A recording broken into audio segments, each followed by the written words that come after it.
Kami boleh memuji, kami boleh beribadah, menyembah Tuhan.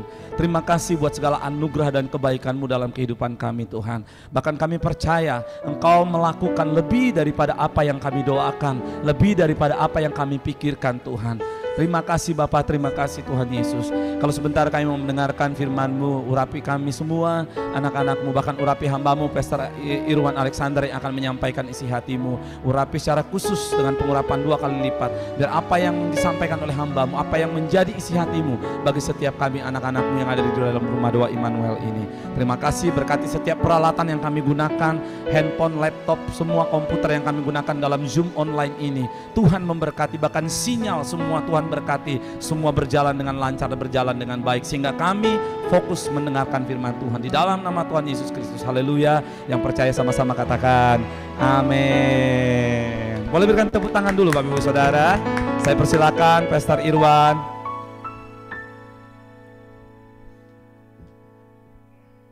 Shalom semuanya. Shalom. Bisa dengar suara saya jelas ya? Jelas. Senang sekali bisa kembali di Persekutuan Doa Rumah Doa Immanuel. Thank you buat tante saya, Ibu Lili Sulistyo, dan semua tim yang sudah memberikan kesempatan untuk saya sharing. Saya ini tipe biasanya saya ini kan lebih suka kalau onsite biasanya kalau khotbah. Jadi beberapa undangan Zoom itu saya sangat selektif, tetapi saya lihat kalau Zoom di Rumah Doa Immanuel ini, saya bukan karena ada Ibu Lili di sini, tapi semua saya lihat benar-benar menyembah Tuhan sehingga saya merasakan seperti onsite. Hadirat Tuhan sungguh luar biasa. Kita kasih tepuk tangan buat tim Praise and Worship yang benar-benar sungguh-sungguh melayani dari hati. Tadi sempat saya rekam, saya kirim ke grup full timers di gereja New Life Church yang saya gembalakan. Saya kasih lihat mereka ini, lihat anak-anak Tuhan yang luar biasa. Mereka lewat Zoom pun benar-benar hatinya nyampe dan saya bisa merasakan hadirat Tuhan yang luar biasa. Kemarin saya baru melayani sepanjang kebaktian, mungkin ada yang baru pertama kali mengenal saya baru 2 kali ini mengisi di Rumah Doa Immanuel. Nama saya Irwan Alexander Kartiko, saya orang Surabaya, saya gembala sidang dari GBI New Life Ministry. Kita sama-sama banyak juga yang GBI di tempat ini ya. Tapi saya juga welcome semua dari denominasi lain, bahkan saudara-saudari yang tadi waktu saya menyembah, Tuhan ingatkan ada yang Katolik, atau mungkin ada yang dari GPDI atau GKI. Kita semua nggak melihat denominasi, karena kita semua ada di dalam tubuh Kristus. Kita saling mengasihi. Ya. Di gereja kami pun saya bersahabat dengan banyak hamba Tuhan, yang bahkan dari GKI, dari Reform, yang saya kasih kesempatan untuk mereka berkhotbah di platform, di mimbar. Yang penting hatinya tertuju kepada Kristus dan pengajarannya selalu berpusat kepada Kristus. Amin. Mari sama-sama kita angkat kedua tangan, kita berdoa terlebih dahulu. Kami bersyukur untuk pagi hari ini, siang hari ini, di mana ada banyak orang-orang yang rindu. Saya lihat ada 60 lebih yang ikut di Zoom ini Tuhan. Tetapi yang kau lihat bukan hanya begitu banyak atau jumlah yang puluhan, tetapi 60 lebih orang ini akan mengubahkan keluarganya, akan mengubahkan komunitasnya, akan mengubahkan gerejanya, akan mengubahkan kantornya. Tuhan, supaya benar-benar jemaat Rumah Doa Immanuel mendengarkan hanya dari Kristus Yesus Tuhan, bukan kemampuan hamba-Mu, tetapi sungguh-sungguh Engkau Tuhan Yesus yang berbicara kepada anak-anak-Mu yang Kau kasihi. Hamba percaya saat ini lawatan Tuhan terjadi, hati kami berpusat hanya kepada Injil Yesus Kristus. Kami datang ke Zoom ini bukan hanya mencari mujizat, tetapi kami mencari pribadinya Tuhan. Segarkan jiwa roh kami di dalam nama Yesus. Amin. Amin. Kemarin saya share dengan Nina, untuk saya mau share tentang bagaimana Tuhan itu rindu untuk touch hati Anda. Tuhan itu rindu, bukan hanya mampu, tapi dia bukan hanya sanggup, tetapi dia rindu. Nah, tiba-tiba pagi ini saya saat teduh, Tuhan ingatkan untuk saya mengkhotbahkan ini sebelum kita menerima mujizat, lawatan, dan sebagainya. Tapi Tuhan mengingatkan saya untuk hari ini mengambil topik, subtemanya adalah menjaga hati. Katakan menjaga hati. Amin. Nah, kita buka terlebih dahulu sama-sama di Amsal 4 ayat 23. Hari-hari ini Tuhan sedang bekerja dan terus bekerja ya di gereja kami. Kami sedang menyelesaikan pembangunan. Nah, jadi kalau Anda nanti ke Surabaya, saya invite juga tante saya, Kuku Lili, nanti bisa mengisi di kebaktian wanita gitu ya. Banyak di Surabaya, Ibu Lili ini sangat terkenal loh, bukan hanya di Jakarta gitu ya. Banyak orang yang Surabaya yang menantikan, dan kalau saya bilang loh Ibu Lili itu tante saya, semua bilang, oh ya nanti saya mau ketemu Ibu Lili Sulistyo. Lah, apalagi yang GPI itu tahu semua ini. Nah, kita sedang merampungkan, kita puji Tuhan dari mungkin 6 bulan lalu atau beberapa bulan lalu ya, yang saya mengisi itu di awal tahun, kita sudah hampir menyelesaikan pembangunan, hanya tinggal kids church-nya. Kita bikin satu area untuk kids yang akan jadi Desember ini. Jadi kita ada di Ciputra World Mall di Surabaya. Kalau Anda nanti datang ke Surabaya di Majen Sungkono, Anda boleh mampir. Jadi kita memanage ballroom-nya di lantai paling atas untuk gereja. Jadi kalau Anda mungkin di GBI-nya Pak Niko di Jakarta, di Senayan City, kita dapat ballroom yang seperti itu di Surabaya, di Ciputra World Mall. Nah, belakangan ini kita banyak melakukan misi. Jadi puji Tuhan, 2 minggu lalu Sydney Mohede dan JPCC Worship Concert untuk kita membiayai anak-anak sekolah, dan kita berhasil menambah 200 anak-anak yang tidak mampu untuk disekolahkan. Wah, tepuk tangan buat Tuhan. Mereka ada di pedalaman, suku Asmat dan sebagainya. Ya, terus beberapa minggu ini kita juga membaptis puluhan orang. Mereka terima Yesus sebagai Tuhan dan Juru Selamat. Terus doakan pelayanan kami, karena menggembalakan itu adalah sebuah honor, ya, sebuah kebanggaan. Nanti Anda boleh cek Instagramnya di New Life Indonesia untuk Anda ikut mendoakan. Saya percaya Persekutuan Doa Emmanuel ini bukan hanya saya sebagai tamu, tapi sudah sebagai keluarga. Jadi saya sangat benar-benar mengharapkan Anda semua mengcover saya dan istri saya yang mengembalakan gereja yang begitu dinamis, yang sedang Tuhan tumbuhkan luar biasa di kota Surabaya. Nah, hari-hari ini Tuhan terus ingatkan tentang menjaga hati. Karena tema dari gereja kita bulan ini pun adalah a transformed heart. Hati yang diubahkan. Kita buka saat ini di Amsal 4 ayat 23. Kita baca sama-sama. Saya masih suka pakai Alkitab yang benar-benar manual, tapi Anda boleh buka Alkitab Kudus Anda di iPhone, di laptop, dimanapun device apapun yang Anda pakai. Kita baca sama-sama ya. Amsal 4 ayat 23. Jagalah hatimu dengan segala kewaspadaan, karena dari situlah terpancar apa? Kehidupan. Jagalah hatimu dengan segala kewaspadaan, karena dari situlah terpancar kehidupan. Segala sesuatu dimulai dari hati. Hati yang kecil ini bisa menimbulkan reaksi yang positif atau reaksi yang negatif. Kemarin teman-teman dengar ya, mungkin yang di Jakarta ada banyak juga yang mungkin di Tangerang, Bekasi atau dari kota lain. Anda tahu bahwa kota Malang, siapa yang tahu ya kota Malang? Malang itu dekat dengan Surabaya. Mungkin ada yang orang Jawa di sini, boleh angkat tangan orang Jawa? Weh, ya Ibu Lili pasti ya karena orang Surabaya. Tapi kita semua orang Jawa loh. Kita yang di Jakarta kan juga orang Jawa kan, kita tinggal di Pulau Jawa gitu ya. Nah, kemarin Anda tahu bahwa ada pertandingan sepak bola, sudah dengar beritanya ya, Arema dan Persebaya. Karena Arema kalah, lalu waktu kita baca berita memang sebenarnya katanya tidak terlalu anarkis, tetapi karena mereka itu kecewa, mereka sempat hampir mereka melakukan keributan, tapi disemprot gas air mata.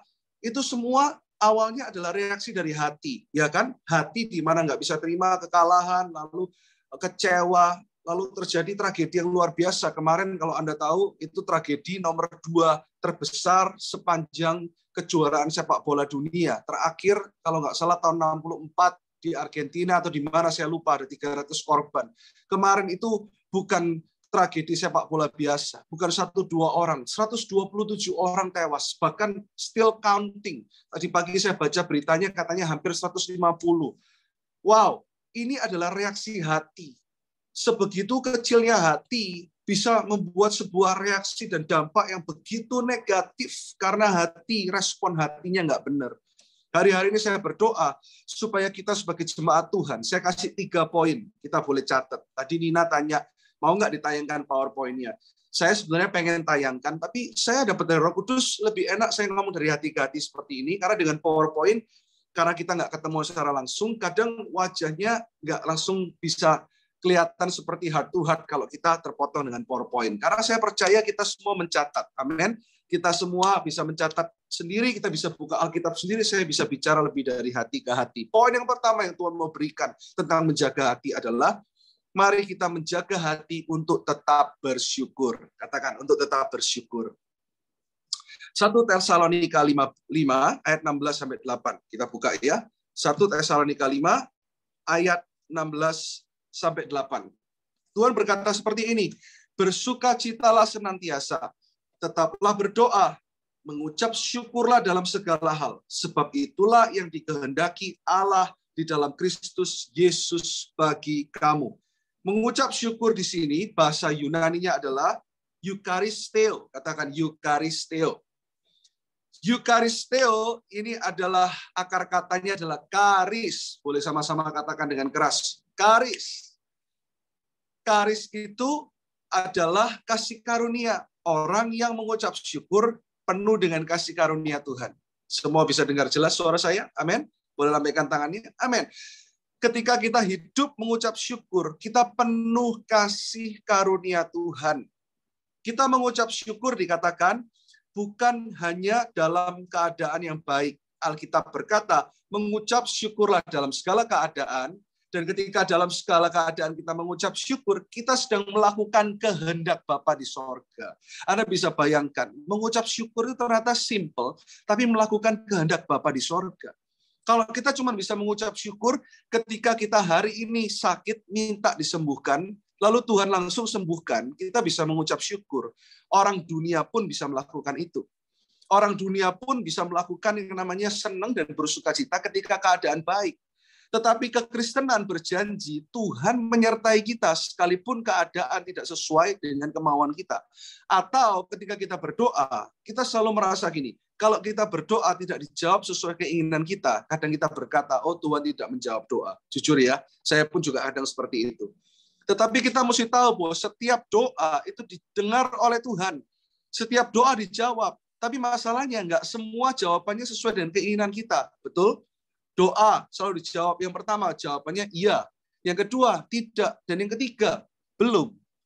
Kita mungkin belum bisa menerima yang namanya tidak dan belum. Tapi Tuhan punya rencana yang besar. Roma 8 berkata, Tuhan bekerja di dalam segala sesuatu. Segala sesuatu termasuk keadaan yang buruk, termasuk ketika kita sakit, untuk mendatangkan kebaikan. Saya punya satu kesaksian ketika saya muda, saya mulai ikut dan melayani Tuhan sejak saya umur 16 tahun, karena saya dari dulu pemain elektron. Tahu elektron ya, Bapak Ibu Saudara? Elektron itu organ. Jadi kalau Anda lihat di gereja Katolik, itu ada yang namanya organ. Itu dulu saya di Yamaha, saya itu juara organ, juara elektron itu. Dan suatu hari saya baru kenal Tuhan, baru sungguh-sungguh melayani Tuhan. Saya festival di Yamaha dulu, background saya musik. Saya dari umur 10 tahun, karena kasih karunia Tuhan, saya selalu jadi juara. Jadi dari umur 10 tahun itu, saya juara 1 di tingkat nasional.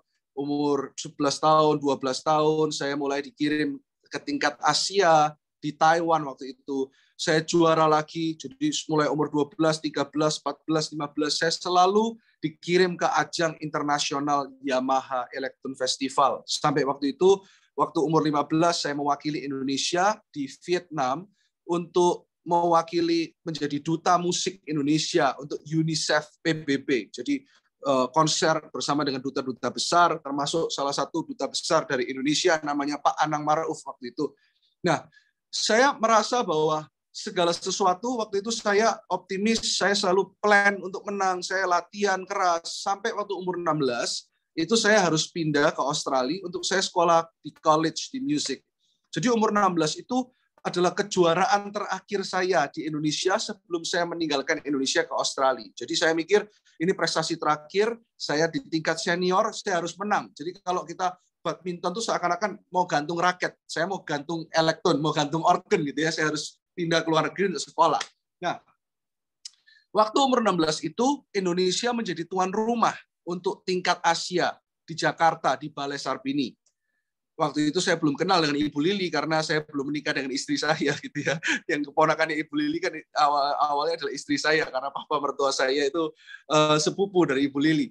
Coba waktu itu bisa mensupport untuk festival kan gitu. Waktu saya lomba itu di Jakarta, lalu saya sudah pasti menang waktu itu karena saya waktu itu memang ya terbaik di Indonesia.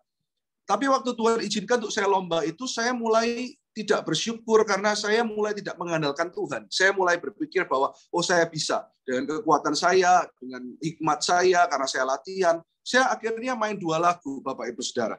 1 lagu itu Anda dikasih langsung gitu ya. Jadi waktu Anda main musik, waktu Anda di organ, Anda dikasih nada. Jadi saya kasih contoh seperti ini.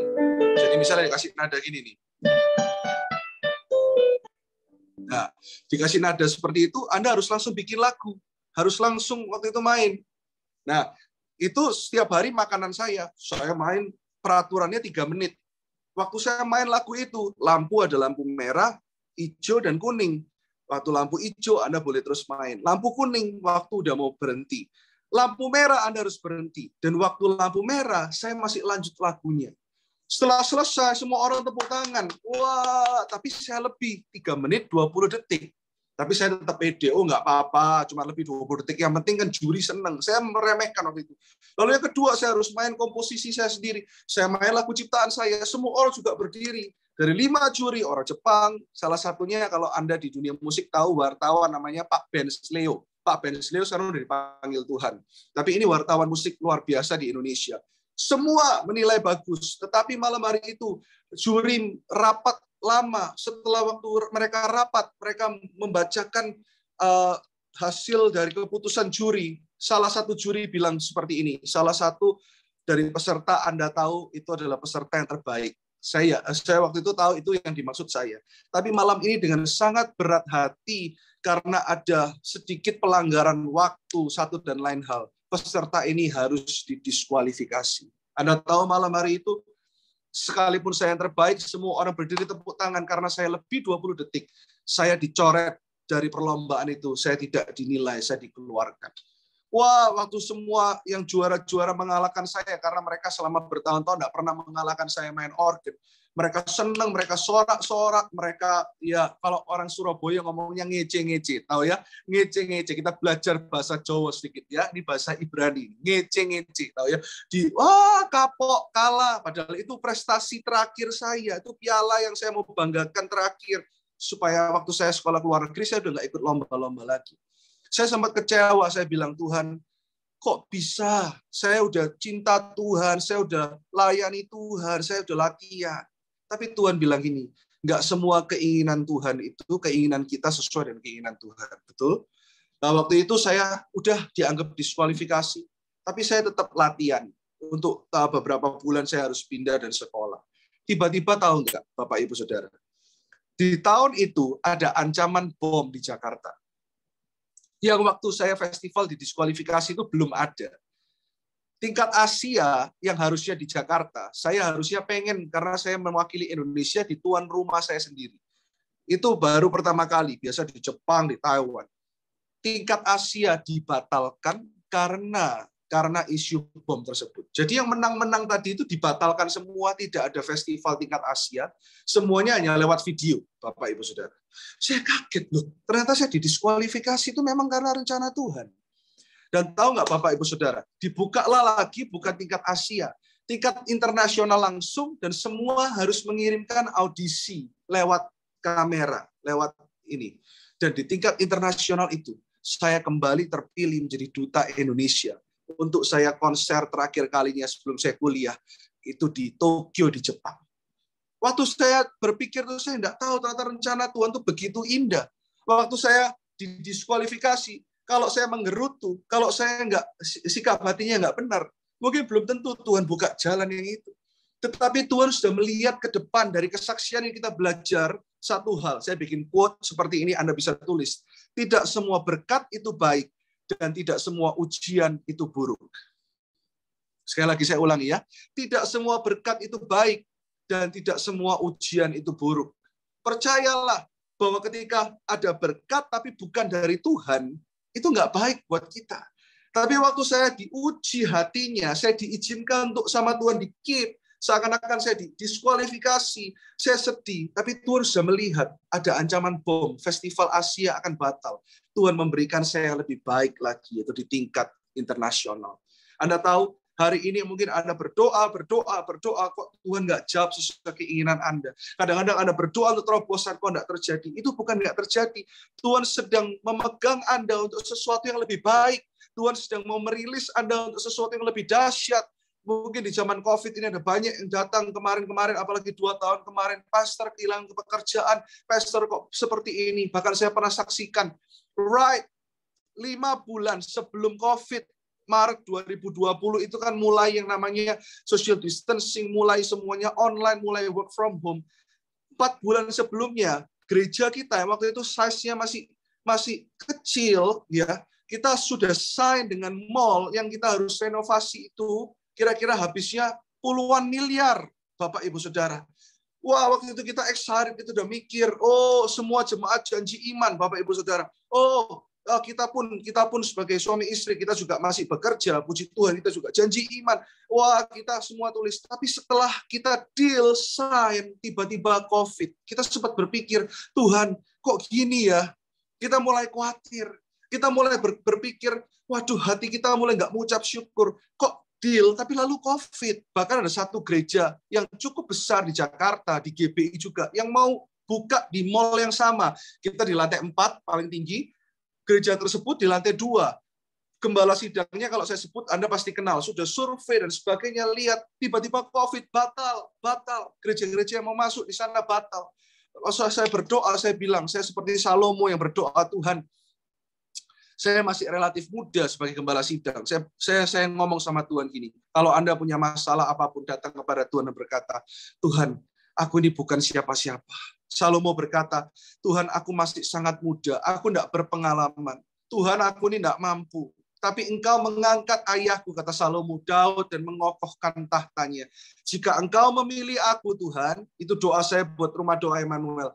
Jika Tuhan menempatkan engkau sebagai ibu rumah tangga, menempatkan engkau sebagai hamba Tuhan, menempatkan engkau sebagai dokter, ataupun sebagai businesswoman, atau penginjil, atau apapun, katakan, Tuhan, aku nggak mampu, aku minta hati yang mendengar. Salomo minta hikmat, bahasa aslinya bukan hikmat seperti pengetahuan. Bahasa aslinya hikmat di sana adalah hati yang melekat sama Tuhan. Saya memimpin gereja untuk masuk ke tempat yang bisa kapasitas ribuan orang, tapi di tengah-tengah waktu itu pandemi COVID, Anda tahu Bapak Ibu Saudara, saya mulai lemes. Waktu kita melihat keadaan dan badai dan kacamata kita nggak jaga hati untuk bersyukur, kita bisa lemes. Tuhan ini gimana? Dan waktu awal-awal mulai online, saya bisa mengerti sebagai gembala, janji iman semua. Orang Surabaya bilang merotoli, tahu ya, merotoli ya Bapak Ibu Saudara ya, merotoli itu apa? Gugur. Ya, semua yang mau janji iman, bisnismen, wah lihat kita mau bangun di mall, kapasitas 1.500 orang, wah 2.500 meter, semua excited. Tapi saya mengerti ketika COVID menghantam, ketika semua harus online, beberapa pekerjaan terkena, orang yang trading saham, terkena dampaknya, pengusaha mebel terkena dampaknya, janji iman mulai satu-satu merotol. Itu saya ngerti, saya nggak terus, kenapa ya? Ya saya ngerti keadaannya. Bahkan ada satu jemaat yang menangis. Saya ini kalau ceritanya sampai mau nangis, Bapak Ibu Saudara. Datang kepada saya bilang gini, waktu itu saya janji iman seperti ini, Pastor, untuk saya belikan 1.000 kursi untuk gereja. Tapi kondisi seperti ini, dia menangis dan berkata, Pastor, maaf, saya belum bisa. Oh, saya nangis dan saya pegang orang itu, saya bilang, jangan ngomong seperti itu. Ini gereja Tuhan. Saya mengerti. Dan saya sebagai gembala pun saya nggak mungkin saya minta, ayo jemaat harus penuhi. Saya mengerti keadaannya, karena keadaan di luar kontrol kita. Betul? Ketika keadaan di luar kontrol kita, percayalah, Tuhan tetap pegang kendali. Kasih tepuk tangan sama Tuhan. Ketika keadaan saat ini tidak bisa engkau kontrol, Bapak Ibu Saudara, itu justru di saat Tuhan bekerja. Itu saatnya Tuhan mengatur kehidupan kita. Itu saatnya Tuhan menuntun kita dengan tangan kuatnya. Oh, saya bisa saksikan satu persatu bagaimana penyediaan Tuhan. Dan sampai hari ini, sesuai target bulan Desember nanti, 80%. Gedung, ballroom, lobby, lounge, tempat youth, semua area terpenuhi. Hanya tinggal satu area, yaitu area sekolah minggu. Ini bukan yang nggak penting, ini justru yang terpenting. Yang Desember ini akan kita, tahun depan bulan Januari atau Februari, Pak Pendeta Dr. Rubin Adi Abraham, yaitu pembina kita, juga Ketua Sinode GPI, akan meresmikan gedung ini. Dari mana Bapak Ibu Saudara? Kita hanya mulai dari anak-anak muda. Sekarang, tahu nggak? Karena kita mengucap syukur dan punya respon hati yang benar, Bapak Ibu Saudara. Dari anak muda, omnya dibawa, tantenya dibawa, mamanya dibawa, papanya dibawa, kakeknya dibawa, neneknya dibawa, engkongnya dibawa, emaknya dibawa. Kadang waktu mereka ke gereja, sampai tetangganya dibawa, sampai temannya tetangganya dibawa. Karena revival yang besar mau terjadi. Saya percaya kebangunan rohani yang besar juga terjadi lewat Ibu Lili, Persekutuan Doa Emmanuel, Rumah Doa Emmanuel, terutama bagi ibu-ibu, bapak-bapak yang memerlukan Tuhan.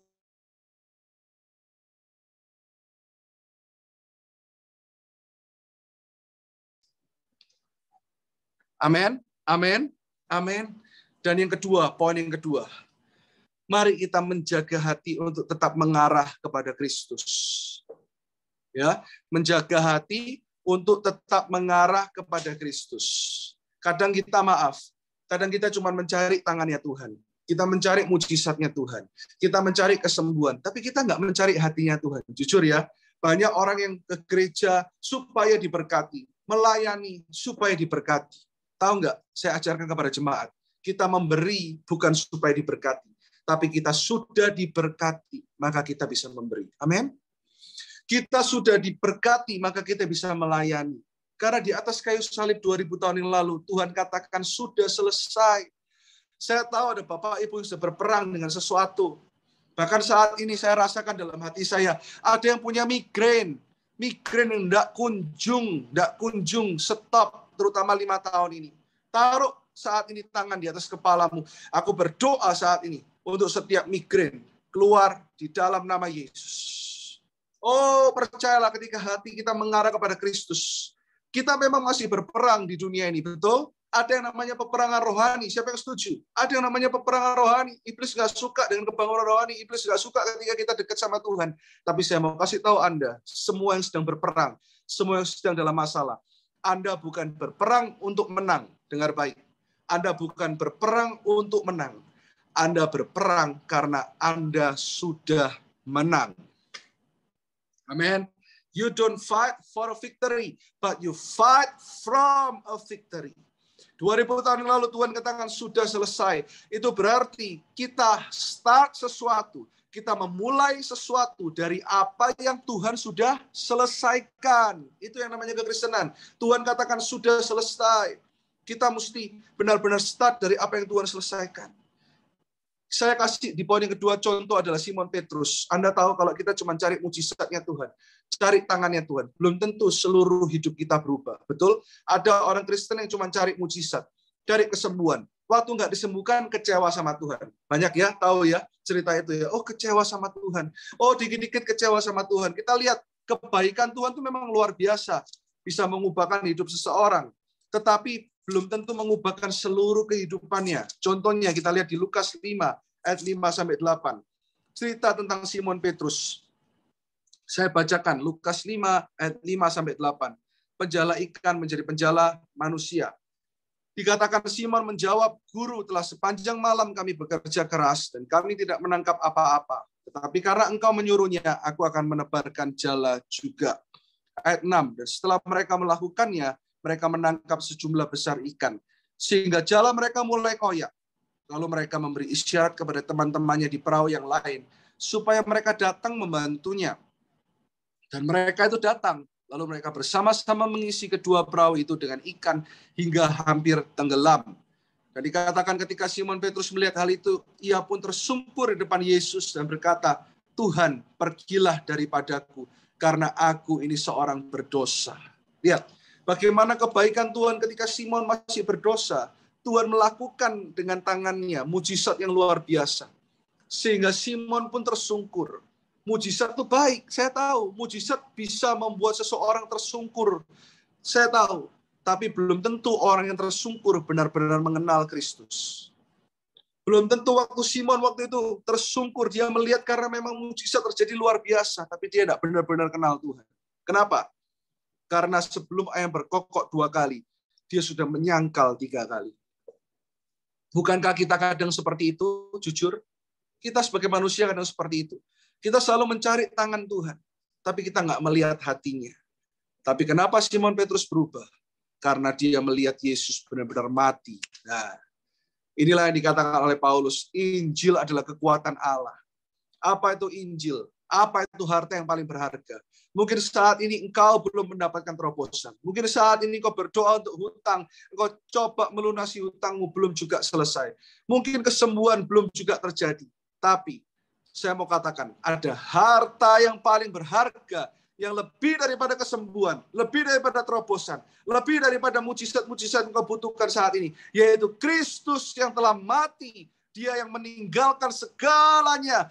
Dia yang meninggalkan segala kejayaan, kehormatan, bahkan tahtanya sebagai Tuhan, turun sebagai hamba, bahkan sebagai manusia yang terkutuk, menjadi manusia yang paling buruk rupa, menjadi yang paling berdosa, sehingga ketika kita menerima dia dikutuk supaya kita diberkati. Tahu nggak? Anda mungkin belum terima terobosan, tapi harta yang paling berharga sudah ada di dalam hidupmu, yaitu Kristus Yesus Tuhan. Itu cukup. Bisa nggak kita hari ini berkata, yes pastor, sekalipun doaku belum dijawab, sekalipun mujizat belum terjadi, tapi aku sudah punya mujizat yang terbesar, yaitu Yesus Kristus yang selalu hadir dalam hidupku, tidak pernah meninggalkan aku. Sekalipun aku jatuh, dia mengangkat aku. Sekalipun aku berdosa, dia telah mengampuni aku. Tahu nggak, Anda sudah mendapatkan harta yang terhebat jadi hari ini. Jangan kecewa sama Tuhan.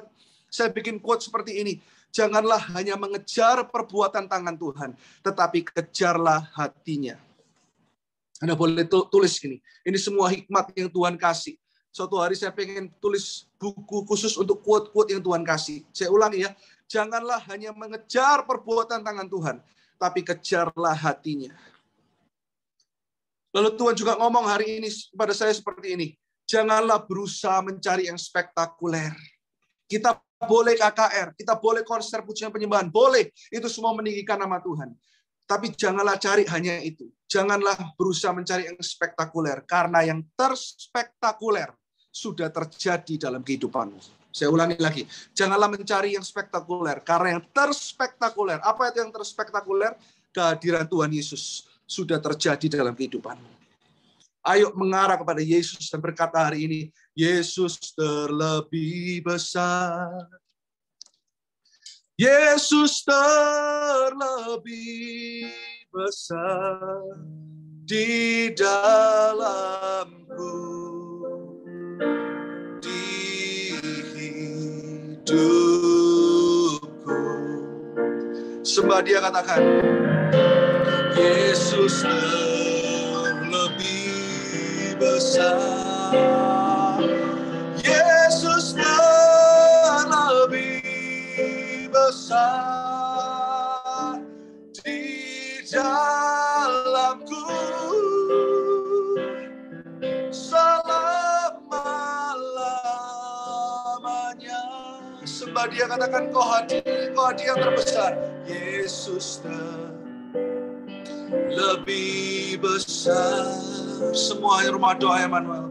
Yesus lebih besar di dalamku, di hidupku.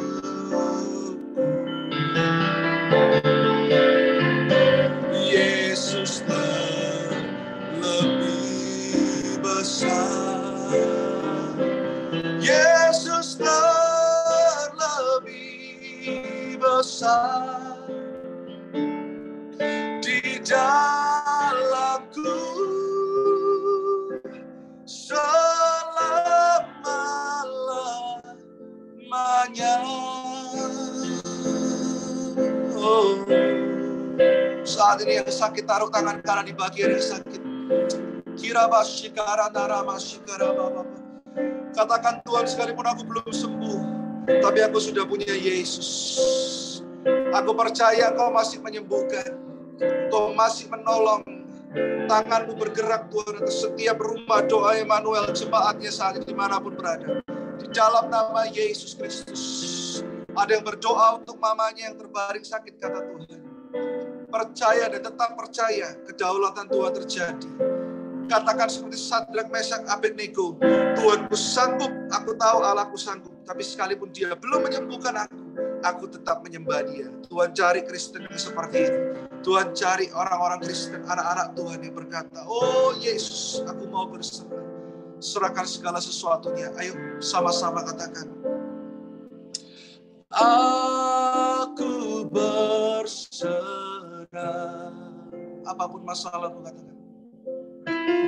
Aku berserah pada Yesus, Juru Selamat. Aku berserah. Apapun masalahmu katakan siang hari ini. Aku berserah. Aku berserah pada Yesus, Juru Selamat. Aku berserah. Terima kasih Tuhan. Dan poin yang terakhir, yang ketiga.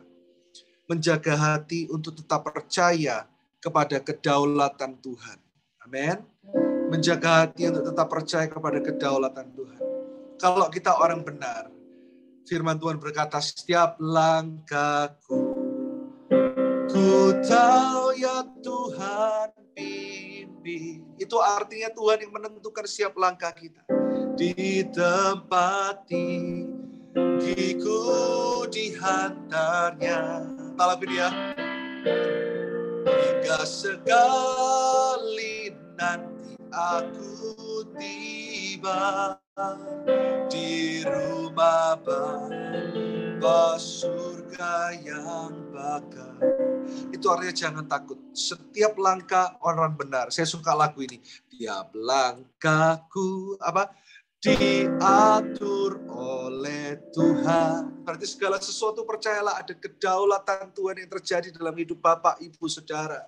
Seperti Daud, Anda bisa baca di rumah, saya nggak buka ayatnya, tapi Anda catat. 1 Samuel 24 ayat 1-8.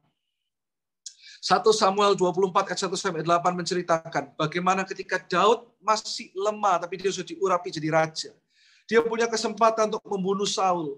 Kira-kira waktu itu kalau dia membunuh Saul, salah nggak? Bapak Ibu tahu ceritanya? Nggak salah. Itu hal yang baik. Karena dia sudah dipilih Tuhan jadi raja. Tapi lihat, dia melakukan lebih. Orang Kristen itu harus lebih. Kalau kita, ini tiba-tiba Tuhan ngomong ini ya. Tuhan ingatkan ada beberapa orang yang saat ini sulit mengampuni. Anda berkata, aku udah disakiti. Aku udah pastor, aku udah benar-benar disakiti begitu dalam oleh suamiku, atau oleh istriku, atau oleh saudaraku. Aku enggak mau mengampuni. Itu dunia. Karena dunia enggak tahu ada hikmat yang besar, ada kekuatan yang besar, yang melebihi segala akal dan pikiran, yaitu Yesus Kristus. Kalau Tuhan bilang gini, kalau kita hanya bisa mengasihi ketika orang baik sama kita, orang yang enggak punya Kristus juga bisa, Bapak Ibu Saudara. Amin. Kalau kita cuma baik ketika orang baik sama kita, semua orang bisa lakukan itu, sekalipun mereka tidak punya Kristus. Tapi yang membedakan kita, Tuhan bilang gini, kalau orang minta bajumu, kasih jubahmu. Kalau orang minta engkau berjalan 1 mil, berjalanlah 2 mil. Kalau engkau melakukan hal yang ini kepada orang yang terkecil itu, yaitu orang janda, orang yang tidak bisa membalas engkau, upahmu besar di sorga. Itu kekristenan, itu kedaulatan Tuhan. Daud mengerti ini. Dia nggak membunuh Saul. Gini, Tuhan ngomong gini, jangan pakai kekuatanmu. Jangan mencampuri rencana Tuhan dengan rencanamu. Daud percaya ketika Tuhan mengangkat aku, tidak ada satupun yang bisa menurunkannya. Kalau hari ini Tuhan memberikan kekuatan untuk engkau mengampuni, lepaskan pengampunan. Kalau hari ini Tuhan mengangkatmu, nggak akan ada satupun bisa menurunkanmu. Kalau Tuhan membuka pintu, nggak ada satupun yang bisa menutupnya. Percayalah, Dia Tuhan yang mengatur langkah orang benar. Dia berdaulat, dia mengasihi engkau, dan dia mau mengatur setiap langkah hidupmu. Dia sedang berjalan bersamamu. Kasih tepuk tangan yang paling meriah buat Yesus Tuhan kita. Percayalah. Daud percaya itu, Bapak Ibu Saudara. Dia tidak mau bunuh Saul. Itu membuat hati Tuhan tergerak luar biasa. Saya tutup dengan satu quote berkata seperti ini. Anda boleh catat. Yang good belum tentu dari God. Saya katakan sekali lagi ya. Yang good belum tentu dari God. Tetapi yang dari God pasti good. Amin. Yang baik belum tentu dari Tuhan. Tetapi yang dari Tuhan sudah pasti baik. Saya ulangi ya. Yang baik belum tentu dari Tuhan. Tetapi yang dari Tuhan sudah pasti baik. Terpujilah nama Yesus Tuhan kita. Haleluya. Tepuk tangan yang meriah buat Yesus. Sekali kita menyembah sedikit lagi. Catat 3 poin ini. Yang pertama apa? Menjaga hati untuk tetap bersyukur. Yang kedua, menjaga hati untuk tetap mengarah kepada Kristus. Yang ketiga, menjaga hati untuk tetap percaya kepada kedaulatan Tuhan. Yang telah aku sama-sama nyanyikan. Semua baik, semua baik, apa yang telah kau perbuat di dalam hidupku. Semua baik, sungguh teramat baik, kau jadikan hidupku berarti. Sama-sama tangan. Semua baik, semua baik, apa yang telah kau perbuat di dalam hidupku. Semua baik, sungguh teramat baik, kau jadikan hidupku berarti. Saya baru mendapatkan penglihatan yang sangat jelas. Saya melihat rumah doa Emmanuel ini. Kayak ada sebuah KKR, pertemuan onsite. Saya lihat ada orang-orang yang menangis. Orang-orang yang mendapatkan penglihatan. Teruna-teruna mendapatkan penglihatan, orang-orang tua mendapatkan mimpi. Anak-anak muda akan bernubuat. Tuhan akan mencurahkan rohnya atas persekutuan doa ini. Bahkan Tuhan katakan menjangkau seluruh Indonesia. Saya melihat ada kesembuhan dan lawatan Tuhan. Dan juga tim praise and worship. Oh, saya rasakan Anda semua punya hati yang menyala-nyala. Indonesia butuh Injil. Indonesia butuh lawatan Tuhan. Pakai tim praise and worship ini Tuhan. Dan juga Ibu Lili Sulistyo, kita arahkan tangan buat pemimpin kita, Ibu Lili Sulistyo. Bersama dengan suami dan keluarga, kami percaya Tuhan akan menjadi saluran berkat yang tidak akan pernah berhenti, kata Tuhan. Saya nggak tahu kenapa Tuhan ngomong ini kepada Kuku Lili. Aku akan membuat jalan-jalan di padang gurun dan sungai-sungai di padang belantara, kata Tuhan. Ada hal yang baru yang Tuhan sudah siapkan. Ada musim yang baru, di mana apa yang kau punya, sekalipun kau tidak meminta anakku, kata Tuhan, sekalipun kau tidak meminta berkat-berkat materi, hatimu selalu untuk jiwa-jiwa Tuhan tahu. Tuhan akan bukakan pelayanan yang tidak pernah engkau bayangkan. Persekutuan doa, rumah doa ini yang kau benar-benar taruh hidup. Akan lebih banyak orang-orang yang Tuhan kirim, mereka yang mau bercerai, mereka yang mau bunuh diri, mereka tidak punya pekerjaan. Rumah doa Emmanuel akan menjadi rumah kesembuhan bagi banyak orang. Dan melalui kedua tanganmu, Tuhan katakan, akan ada kesembuhan mental terjadi atas orang-orang. Dan juga kesembuhan secara fisik. Hai anakku, Tuhan katakan, sadarilah bahwa ada karunia kesembuhan dalam hidupmu. Mulai lebih banyak doa untuk orang-orang yang sakit. Seperti apa yang kau sudah lakukan. Kau akan melakukannya lebih dan lebih lagi. Ada hal-hal yang besar yang Tuhan siapkan. Ada konferensi-konferensi doa. Ada pertemuan-pertemuan mujizat. Ketika engkau mengarahkan mereka hanya kepada Kristus. Mujizat hanyalah tanda. Tapi itu akan mengarah kepada Yesus Kristus. Bahkan festival-festival kesembuhan di lapangan. Tuhan, aku berdoa supaya Engkau terus memakai Ibu Lili, Kuku Lili, satu keluarga untuk benar-benar menjadi jembatan Injil bagi banyak orang. Dan Tuhan terus katakan musim yang baru, sesuatu yang baru. Saya tidak tahu apa yang sedang Kuku Lili doakan saat ini, tapi Tuhan katakan aku mendengar doamu, bahkan dari kedalaman hatimu yang paling dalam. Tuhan terus ngomong soal musim yang baru, sesuatu yang baru, yang lebih besar, perkara-perkara yang lebih dahsyat akan aku kerjakan di dalam nama Yesus. Terus Tuhan ingatkan juga tentang Amerika. Saya tidak tahu, saya cuma sering beberapa kali dengar Bu Lili pulang pergi Amerika. Tuhan terus ngomong soal Amerika. Saya tidak tahu apa yang sedang dikerjakan di Amerika. Tuhan terus ngomong soal Amerika, Amerika, Amerika. Percaya apapun itu, semuanya di tangan Tuhan. Bersyukur Tuhan untuk semua jemaat-Mu. Oh, mujizat terus terjadi saat ini, terus mengalir. Tuhan katakan pernikahan dipulihkan saat ini. Ada ibu-ibu yang juga berdoa untuk anaknya yang terikat dengan narkoba, yang terikat dengan apapun yang di luar firman Tuhan. Tuhan sedang pulihkan. Tuhan sedang pulihkan saat ini. Tuhan mendengar doamu hai ibu. Di dalam nama Yesus. Di dalam nama Yesus. Saya melihatnya ada sebuah kertas. Ada yang mengalami pertikaian properti atau apa. Pertikaian tentang usaha. Sesuatu tentang pertikaian saat ini.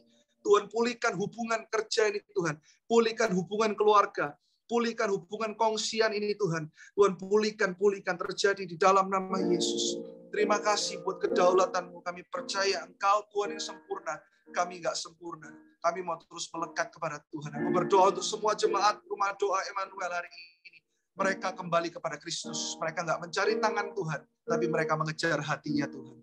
Aku lepaskan berkat mujizat. Kesembuhan total terjadi di dalam nama Yesus. Semua yang percaya katakan. Amin. Tepuk tangan lebih dahsyat lagi buat Tuhan. Oh, saya melayani Anda hari ini. Saya pun sangat diberkati. Saya rasakan Tuhan bekerja